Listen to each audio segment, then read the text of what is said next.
Bonjour, je m'appelle Hélène Laurenceau et vous écoutez Dyade Podcast. Une dyade, c'est l'ensemble de deux éléments en interaction. Vie pro et vie perso, voilà deux éléments qu'on tente parfois de séparer. Mais choisir son métier, s'épanouir, changer de vie professionnelle ou créer son entreprise a forcément un impact sur le reste de notre vie. Dans ce podcast, je m'intéresse aux liens que mes invités entretiennent avec leur travail. Est-ce que faire un métier qu'on aime, qu'on a choisi, qu'on a créé parfois, c'est toujours facile et source de bonheur ? Pour ce dernier épisode de la saison 2, c'est Guillaume qui va vous parler de son métier de danseur professionnel. Il pratique la danse sportive, appelée aussi danse de salon, une discipline qu'il a découvert tout petit dans l'école de danse de sa maman. Assez vite, il sait qu'il en fera son métier et s'imagine alors prof de danse. Mais en 2014, alors qu'il vient d'arrêter la compétition, il est recruté pour la saison 5 de Danse avec les stars et intègre ensuite la troupe Dépendance. Son côté showman, qui n'était pas toujours un atout en compétition, se révèle encore plus, et c'est sur scène qu'il trouve finalement le meilleur moyen de vivre de sa passion.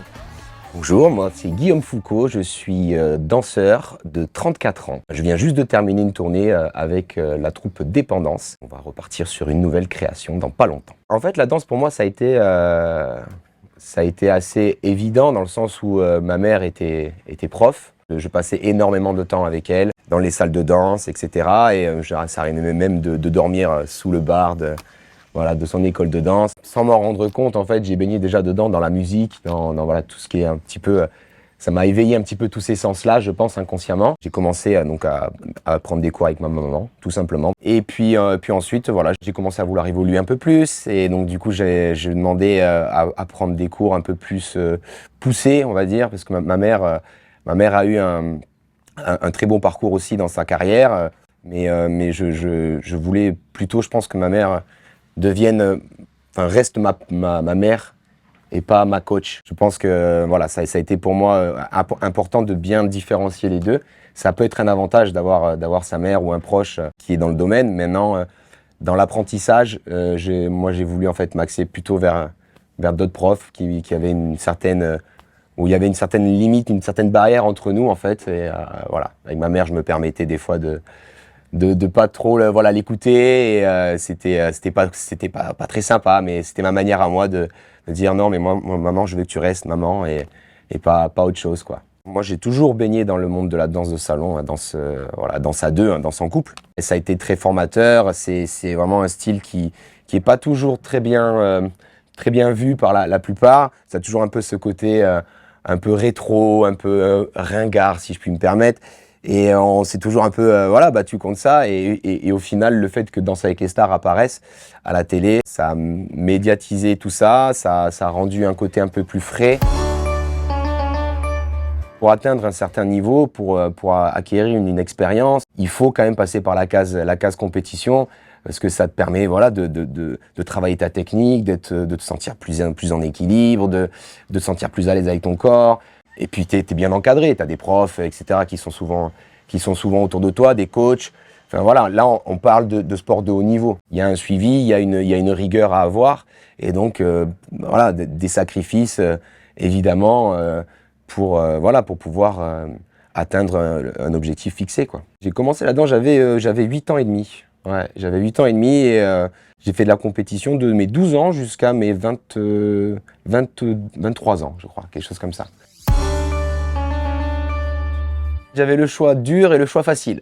On va dire que le plus dur, c'était faire prof de PS, parce que j'étais bon dans tout ce qui était sport collectif, sport individuel, etc. Dans ma tête, de jeune de 12-13 ans, t'as envie d'avoir une de tes passions alliée avec ton métier, tout simplement. Donc j'avais cette option-là, et l'option d'être prof de danse, puisque évidemment, j'avais juste à suivre un petit peu le chemin que m'avait dessiné ma mère, sans forcément trop en faire des tonnes, mais même je pense qu'au début elle était même plutôt contre le fait que j'enseigne aussi, que je sois dans le milieu de la danse, parce que c'est assez particulier quand même. Quand je me suis rendu compte qu'arrivé en troisième ou en seconde, le niveau scolaire commençait à élever, à s'élever forcément.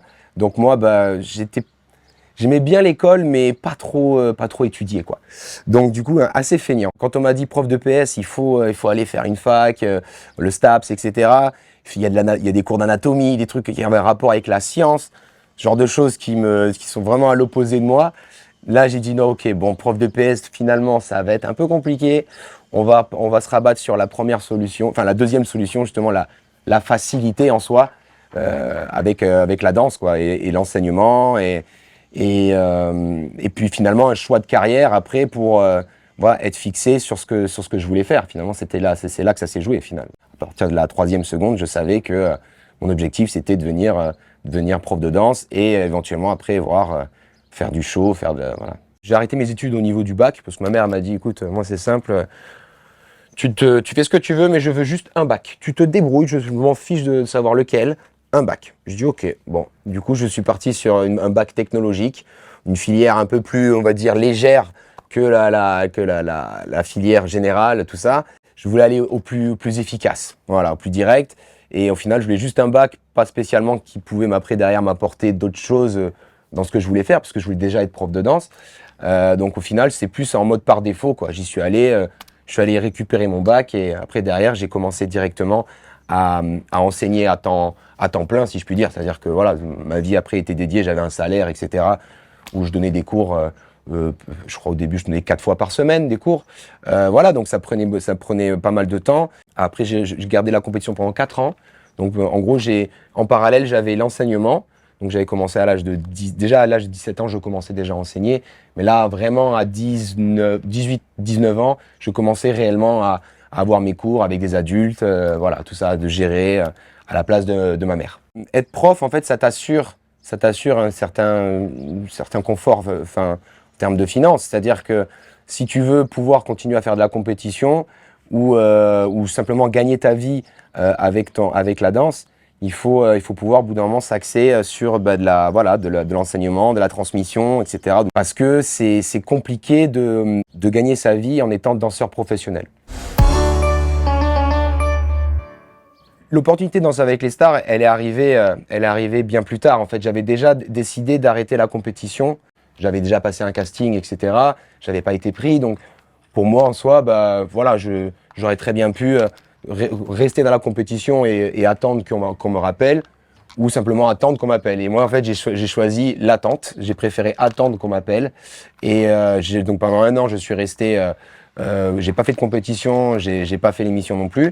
J'ai fait un petit peu, comment on peut dire ça, ma crise d'adolescence à cet âge-là, parce que finalement j'avais tout sacrifié juste avant et là je vivais, quoi. Je sortais en boîte avec les amis, tout ça, voilà, je découvrais pas mal de petites choses de la vie à 23 ans et au final ça a duré 1 an et Danser avec les stars m'a contacté et là évidemment ça a été un virage à 180 degrés, quoi, dans ta vie. C'est normal, quoi. C'est tout de suite, ça change ta vie et puis les gens aussi te voient différemment, du coup, et pas spécialement juste une personne, mais du coup tu gagnes à leurs yeux, bizarrement, tu gagnes en crédibilité et c'est plutôt plaisant en soi. La différence de perception, c'est pas vraiment en termes de danse que les gens ils disaient ah tu fais ça, tout ça. En général, les gens qui me connaissent, ils savent déjà quel style de danse je fais. Ils savent que je fais pas de la danse classique ou du hip-hop. Par contre, là où oui, ça peut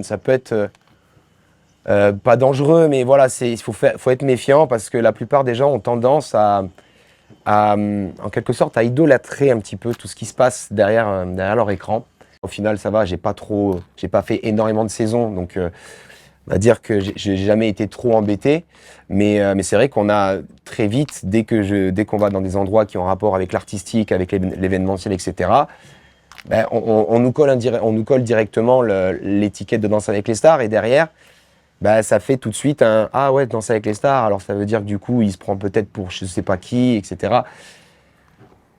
Et en fait, non, en fait, moi, pour ma part, j'ai toujours, si je suis arrivé dans cette émission, c'est parce que j'ai travaillé pendant des années, en fait, pour avoir ce niveau-là. Et j'ai pas dit pour faire cette émission, parce que cette émission n'existait pas quand j'ai commencé et quand j'ai déjà eu ce virus de la danse.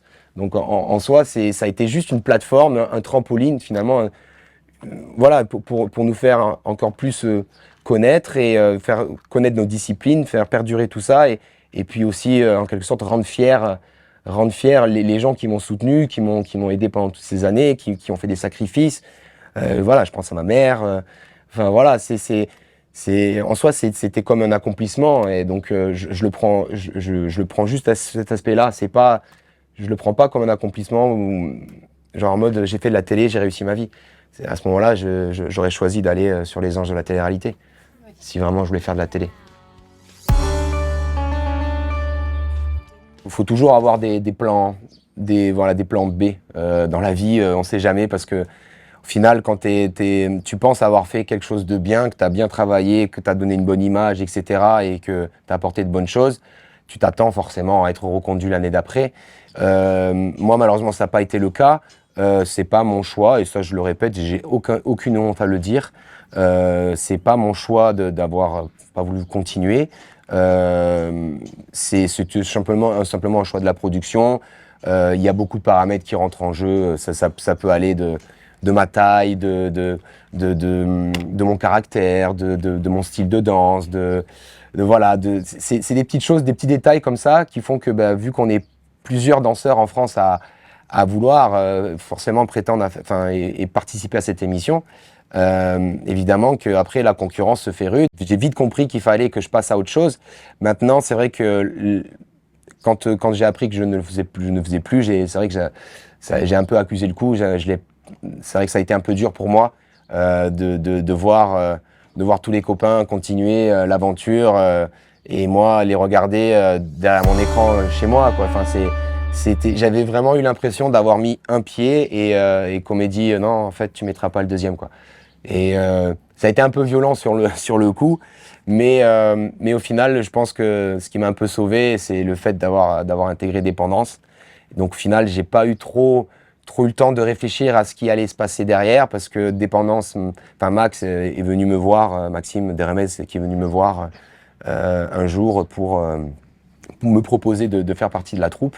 Et pour moi, ça a été, voilà, au jour d'aujourd'hui, ça fait 8 ans que je suis dans la troupe et ça a été une des meilleures décisions de ma vie, quoi. J'étais vraiment dans le mal à ce moment-là, mais ça m'a un peu servi de l'eau de consolation, de me dire, voilà, t'es toujours dans le game, tu ne lâches pas, continue à faire ce que t'aimes et tu y arriveras, quoi. J'ai toujours eu ce côté showman un peu en compétition, c'est ça aussi des fois qui me portait un peu préjudice, parce que je vais dire que peut-être que je passais, je consacrais moins de temps à ma technique et peut-être un peu plus de temps à ce que j'allais donner dans l'émotion, dans l'expression, dans l'interprétation. Donc ça, au final, c'est là que je me suis rendu compte, ok, peut-être que là, tu es en train de dévier progressivement vers le côté show télévisé, etc., ou show tout simplement. C'est dans mon caractère, j'ai ce côté compétition, oui, mais avant tout, en fait, si j'ai pas ce plaisir-là de donner tout de suite un plaisir aux gens, enfin, voilà, je pense que c'est ça qui me manquait dans cet aspect de la compétition, et pour moi, c'était une évidence qu'il fallait que je m'exprime sur scène. Au final, il faut arriver aussi maintenant à cet âge-là à contrôler, en fait. Quand tu vas danser, il faut essayer d'écouter ton corps et de se mettre des petites limites, des petites barrières quand tu sens que tu as des petites gênes à certains endroits. Moi je dis souvent, voilà, c'est danser. Tu peux danser avec l'énergie, mais contrôler. C'est-à-dire qu'à partir du moment que tu sais contrôler ton énergie, tu peux contenir et tu peux faire moins de mal à ton corps, en tout cas. C'est-à-dire que tu vas faire moins de mouvements parasites, tu vas faire moins des mouvements qui sont moins habituels dans ton corps, donc tu as moins de chances de te blesser, parce que souvent c'est comme ça, c'est quand tu vas faire un petit mouvement que tu fais rarement et tu te dis ah oui, celui-là je l'avais pas vu. Voilà, donc en général on essaie moi je me mets dans un état un peu machinal et me dire voilà, ta danse elle doit être comme ça, tu peux aller jusque là et jusque là, cette fourchette là pour t'exprimer, mais derrière pour pas prendre trop de risques, de manière à pouvoir durer dans le temps, voilà, j'essaye de me canaliser, en fait, tout simplement. Depuis que je danse, je me suis jamais posé la question de savoir est-ce que j'arrête la danse. J'ai toujours continué la danse, même quand j'ai eu 1 an de battement entre le moment où j'ai arrêté la compète et le moment que je fasse danser avec les stars. Pendant cette année-là, oui, j'ai profité de ma vie, etc., mais je savais que j'allais continuer ma vie dans la danse. Pour moi, c'était impossible de continuer, de faire juste du foot ou juste du tennis, alors que c'est des sports que j'adore. Non, pour moi, ça n'a jamais été une question. Moi, tant que mes jambes me répondent et que mon cerveau il est là et que j'ai j'ai la passion encore, je continue jusqu'au bout, quoi. Tu sais que tu vas être amené à bouger à droite à gauche, donc tu vas mener une vie d'artiste en soi, parce qu'à part si tu as vraiment ton cabaret et tu es fixe sur un point, mais en général, les artistes, on aime bien voyager, on aime bien bouger. C'est ce qui fait que on est des artistes épanouis, c'est parce qu'en fait, on n'est pas enfermé dans un endroit et attendre que ça vienne à nous. Non, on va chercher les gens, on bouge, on voit du monde, on voit du pays, enfin voilà, on fait des rencontres. Enfin, c'est super enrichissant. Et enfin, là, je suis même pas chez moi. Enfin, je suis là, enfin, sous la Bretagne. En soi, pour moi, bah, c'est ma vie, quoi. C'est-à-dire que dès que j'ai 3-4 jours de pause, hop, j'appelle mon pote. Ah, bah, tiens, t'es par là. Bon, je passe 3-4 jours. Ok, hop, après, je retourne quelques jours chez moi. Après, hop, je repars travailler. Hop, vu que je suis pas très loin de mon pote, je vais chez lui. Enfin, voilà, c'est constamment, en fait, je gère ma vie. J'organise ma vie peut-être des fois une semaine ou 3-4 jours avant. Enfin, mais c'est la vie que je veux mener. En fait, je veux pas avoir une vie de bureau, avoir une vie... tu vois, fermé comme ça, où tous les matins, à telle heure, t'es à tel endroit, et tu t'assois et t'écoutes. Oh là là. Non, tu vois, genre ça, je le laisse, je respecte ces gens, mais c'est pas... Je l'ai vu dès l'école. Je pouvais pas rester assis à écouter. Il fallait que je bouge, quoi. C'est un rythme de vie qui me convient, et même si des fois, j'aspire voilà, à me trouver une certaine stabilité dans ma vie, ça ne m'a jamais fatigué, et je suis habitué, en fait. Le train, l'avion, tout ça, on est tous habitués à faire ça. Et quand tu es passionné, bah, franchement, tu le fais sans réfléchir, quoi. Je pense que la plupart des gens le savent, bien sûr. La plupart de mes amis savent que je suis tout le temps à droite à gauche, et que pour me voir, ouais, c'est vrai qu'il faut prévoir un peu à l'avance, quoi, ou vraiment par chance, comme ça. Je pense pas que pour eux, en fait, ça change énormément de choses, parce que je pense qu'ils m'ont toujours connu comme ça. Pour moi, la scène, c'est vraiment indispensable, en fait, si tu veux, à mon équilibre en soi, parce que j'ai besoin parce que dans la vie de tous les jours, effectivement, je suis pas tout le temps en mode comme ça, dynamique, le rôle que je peux avoir sur Dépendance, pour ceux qui ont vu le spectacle. Dans la vie de tous les jours, je pense pas l'être tout le temps, mais je pense que mes amis diront que oui, j'ai ce côté un peu, j'aime bien ambiancer, j'aime bien voilà, créer une petite ambiance, voilà, être un peu moteur en quelque sorte d'une énergie, d'aller faire un jeu, d'aller faire un sport, une activité, etc. C'est vrai qu'en général, je suis plutôt force de proposition plutôt que suiveur. Mais j'aime ce côté aussi où je suis posé, où je réfléchis, où je réfléchis à ma vie, où je réfléchis à mes projets, où juste je profite, en fait, de mes amis, je profite du beau temps, de la nature, me rapprocher avec tout ça, me rapprocher de ma mère, voilà, d'appeler plus souvent mon fils, de créer des activités avec lui, tout ça, en fait, j'ai besoin de ce temps-là, en fait, pour penser à ma vie à côté de la scène, parce que la scène en soi, je connais mon énergie, et je sais ce que je peux en faire sur scène, et je sais que j'arriverai à sortir quelque chose. Alors que dans la vie, bah, il faut avoir peut-être un peu plus de retenue, un peu plus de recul pour faire les bons choix. Et voilà, une fois que je suis sur scène, j'ai fait le choix. J'ai pas le choix, c'est comme ça, j'y vais.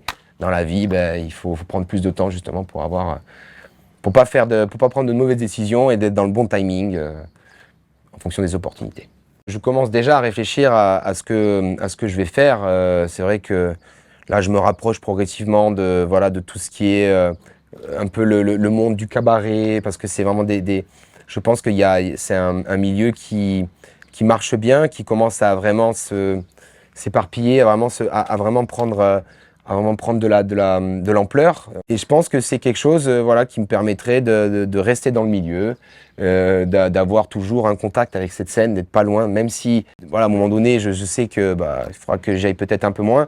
Mais je veux toujours avoir une certaine proximité avec ce lieu-là, parce que pour moi, c'est comme ma chambre, en fait. C'est un lieu où je me sens bien, en fait. C'est mon petit cocon, c'est quelque chose que j'ai envie de préserver.